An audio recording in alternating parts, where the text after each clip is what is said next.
పీపీపీతో ఇబ్బందులేనన్న విపక్షాలు, ఈ విధానంతోనే మేలన్న కూటమి నేతలు. పీపీపీపై ఏపీలో పొలిటికల్ పంచాయతీ కొనసాగుతోంది. ఈ విధానంతో ఎవరికి మేలు జరుగుతుందో చెప్పాలని విపక్షాలు ప్రశ్నిస్తున్నాయి. ఇది పేదలకు వైద్యాన్ని దూరం చేసే కుట్రేనని ఆరోపించాయి. అయితే పీపీపీతో మరింత మెరుగైన వైద్యం అందుబాటులోకి వస్తుందంటోంది కూటమి ప్రభుత్వం. ఏపీలో వైద్యాన్ని ప్రైవేటు వ్యక్తుల చేతుల్లో పెట్టాలని ప్రభుత్వం చూస్తోందన్నారు మాజీ మంత్రి పేర్ని నాని. చంద్రబాబు నోట పీపీపీ, P4 మాటలు మాత్రమే వస్తున్నాయి. దీనివల్ల బాగుపడ్డ వాళ్ళు ఎవరని ప్రశ్నించారు. ఇవాళ ఆయన ఏలుబడి చూస్తుంటే మనకి మాటికి రోజు ఒకటి చెప్తాడు. అయితే 3 పీలు లేకపోతే 4 పీలు, పీపీపీ అంటాడు, లేకపోతే పీపీపీ అంటాడు, P4 అంట. ఈ పీపీపీలో కానీ P4లో కానీ ఈ రాష్ట్రంలో బాగుపడినోడు ఎవడన్నా ఉన్నాడా? చంద్రబాబు నాయుడు గారు, ఆయన కొడుకు పవన్ కళ్యాణ్ గారు తప్పితే ఈ పీపీపీ వల్ల ఎవడు బాగుపడ్డాడు అంటున్నాను. ప్రజలకు ఏం లాభం అని అడుగుతున్నాను. నారా చంద్రబాబు నాయుడు గారు ఏం లాభం?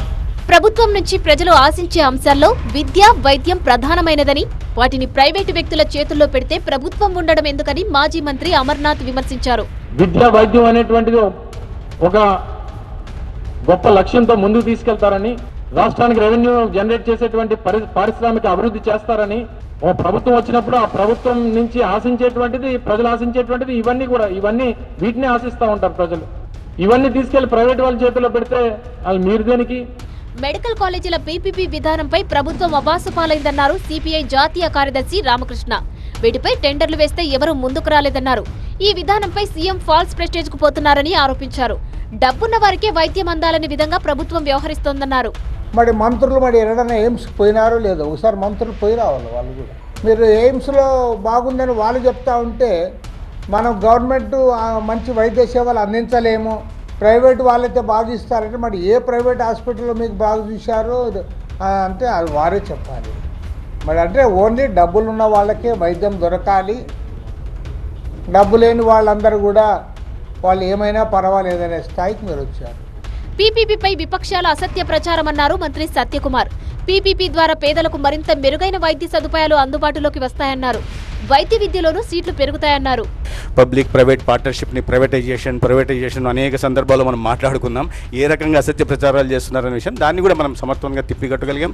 రాష్ట్రంలో ఈ పబ్లిక్ ప్రైవేట్ పార్ట్నర్షిప్ వల్ల ఒక నాణ్యమైన వైద్య విద్యని అందుబాటులోకి తీసుకురాగలుగుతాం. గత విధానం కన్నా ఈసారి 110 సీట్లు అదనంగా పేదలకు అందుబాటులోకి తీసుకురావడమే కాకుండా ఇవాళ రాష్ట్రంలో ఉంటున్న పేదలకు మెరుగైన వైద్య సేవలు అందించే దిశగా ఒక్కొక్క 6250 పడకల ఆసుపత్రులను కూడా నిర్మించబోతున్నాం. 1500 సీట్లు కూడా ఈ రాష్ట్రానికి రాబోతున్నాయి.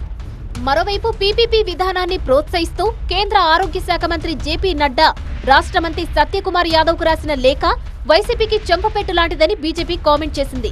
20 రాష్ట్రాల్లో 919 డయాలసిస్ కేంద్రాలు పీపీపీ విధానంలో నడుస్తున్నాయని, వీటికి కేంద్రం 80% వరకు వైబిలిటీ గ్యాప్ ఫండింగ్ ఇస్తోందని పేర్కొంది.